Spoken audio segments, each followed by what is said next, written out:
ভূতের রাজা দিল বর আমরা ৬ বর আমরা ৬ জন গেছিলাম। ২১ তারিখ গেছিলাম।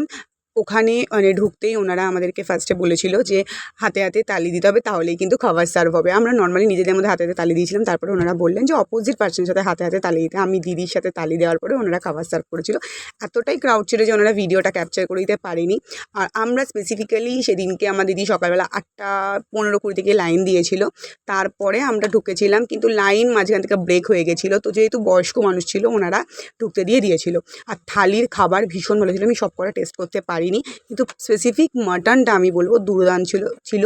কারণ ওটা যা নরম ছিল, ভীষণই নরম আর তুলতুলে ছিল। আমি হাত দিয়ে তোমাদেরকে দেখিয়েছি, একদম ভেঙে যাচ্ছিলো। ওভারঅল অ্যাম্বিয়েন্সও ভালো ছিল, আর ওনাদের ব্যবহার এতটা ভিড়ের মধ্যেও খুব ভালো ওরা মেনটেন রেখেছে। আর আমরা খুব তাড়াতাড়ির মধ্যেই খেয়ে নিয়েছিলাম। তো যারা যেতে চাও নেক্সট ইয়ার তারা যেতেই পারো, তোমাদের ভালো লাগবে। কারণ সব কিছু মিলিয়ে হাতিবাগানের আউটলেটটা কিন্তু আমি 10 এর 10 দেবো।